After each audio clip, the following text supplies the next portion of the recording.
March Madness is known for its Cinderallas, legendary moments, inspiring stories, but I'm sorry to break it to you guys and rain on your parade. It's not all sunshine and rainbows. There are teams that go out there and absolutely lay a pooper, lay an egg, and drop horrible performances in front of the country. And that's exactly what I'm talking about today. I'm going over the top 5 most embarrassing March Madness performances from week 1 of the tournament, because everyone's too afraid to talk about it, so I'm going to do it myself. And trust me guys, I'm not a super pessimist. If you want to see a top 5 best performances video, you got to go crazy on this one. Smash the like button. This video needs to blow up. It's March. We're locked in. We don't sleep till May. If you enjoy this kind of content, make sure to subscribe, like, comment, share with friends, and enough yapping. Let's get into it. First, I'll start with an honorable mention because this game wasn't actually in the round of 64. It was a first 4 game, and it was the Virginia Cavaliers against the Colorado State Rams. And oh my gosh, this performance was talked about by everyone. We all joke about Virginia playing 1950s basketball. They can't score, they slow it down, they play defense, but they played one of the worst games that I've ever seen in the entire tournament. We must do a little backstory. Virginia finished the regular season 23-10, and they were on the bubble. And most people thought they were on the outside looking in, but somehow they made the tournament, and you know what they did with everyone hating on them? They perpetuated the fact by playing even worse. They should have not made the tournament. They scored 14 points in the first half, and they shot 25% overall as a team, 3 for 17 from the 3-point line, and they got absolutely destroyed on the boards all around. A horrible offensive performance. Tony Bennett, what were you doing? There was a lid on the rim. This was an embarrassment to college basketball. Pitt got snubbed. Actually, not just Pitt. I'm certain that Indiana State or Seton Hall could have put up a way better performance, and the sad thing is, Colorado State put up an egg themselves later on in the tournament in the next round, and we will get to that too. Another honorable mention, this one was from the round of 64. It was 10-seeded Nevada and 7-seeded Dayton. Although there's nothing wrong with Nevada losing this game, they were heavily picked. They blew a 17-point lead in the second half. This must be talked about. They had a horrible couple looks to end the game, tie it, or go to overtime. Just a bad overall performance in the second half. You cannot do that in the NCAA tournament with the bright lights, and you ruined a lot of people's brackets. At the number 5 spot, it's New Mexico. 11th seeded New Mexico playing against 6th seeded Clemson, and they were actually favored in this game.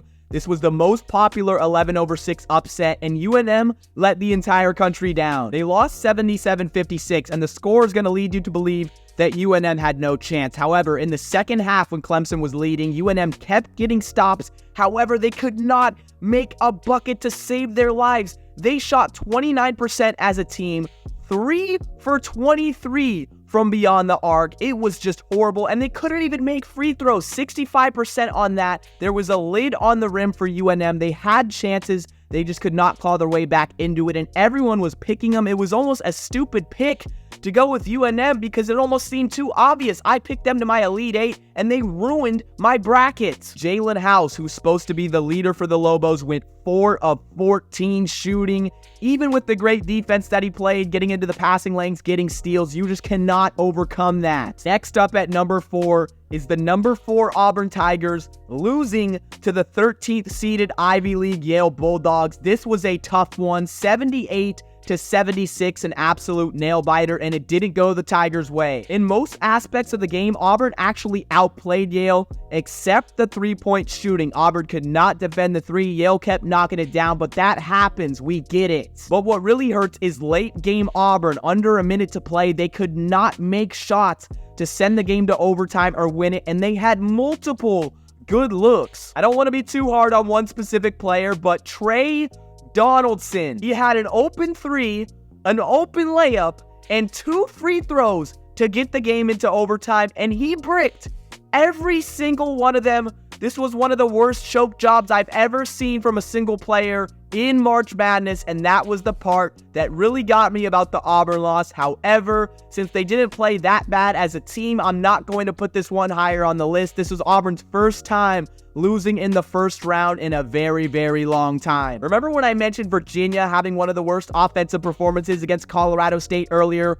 Well, I think UVA handed that off to CSU because in the 10 versus 7 game, Colorado State versus Texas. They lost 56-44, and they scored 11 points in the first half. They outdid Virginia. Yeah, Texas was up 27-11 at halftime. And the funny thing was, Colorado State wasn't out of the game. Texas wasn't shooting well either. They actually cut it to under 8 in the second half. They shot a lot better, but that first half shooting was just so bad, you can't come back from it. One of Colorado State's most prolific scorers, Isaiah Stevens, put up 38 minutes and went 4 for 16 shooting. Ouch. And also Patrick Cartier, he's a great player for Colorado State. He went 2 for 10. It was just not their day. At number 2, we have the one that everyone's talking about. The number 3 seeded Kentucky Wildcats losing to 14th seeded Oakland, the amazing Cinderella story. But there's a reason why I don't put this at number 1. On the surface, it's a horrible upset because Coach Calipari has another empty-handed year, 3 times in a row where he can't make the second weekend with all this NBA talent on his roster. But if you look closer, it was actually just a great job by Oakland. You have to give a hats off to them. Obviously, Kentucky didn't shoot as well as they normally do, and we know they have a super bad defense. But some of the shots that Jack Golke and the 3-pointers that Oakland was making, you just got to give a hats off to that. I mean, you can't even stop that. That's the whole point of the Cinderella story. Losing to a 14 as a 3 is unacceptable and is very bad, but it wasn't a blowout. Kentucky didn't go lay an egg. I mean, we knew that they had a high ceiling, low floor because of their insane offensive ability and absolutely no defense. So some of us should have seen this coming. And the number 1 spot of the most abysmal March Madness performance is number 5 Wisconsin against number 12 James Madison. No disrespect to James Madison, they are a great team. I understand they won 72-61 while Wisconsin outshot them from the 3-point line. So you wonder, how did Wisconsin lose and why did they play so bad? Well, they had 20 turnovers. 20 turnovers in a game. I have never seen an offense look more uncomfortable than when Wisconsin played JMU. It was absolutely atrocious to watch. Seriously, it was hard to watch that game. Wisconsin looked like a bunch of children, like a bunch of 3rd graders playing an NBA level defense. JMU had 27 points off turnovers. 27!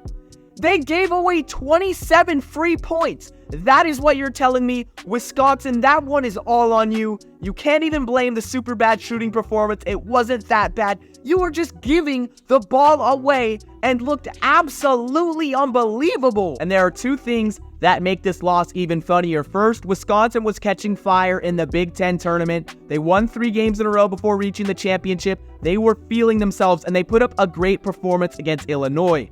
Also, JMU in the very next round of 32 versus Duke got trounced out of the building. So Wisconsin fans, you can't even say, well, JMU was a Cinderella, they played a really good game. No, it was all on you. All right, I'm done ranting. I got more content to make. If you guys enjoyed this type of video, make sure to like, comment, subscribe, share with your friends, and I'll see you guys soon.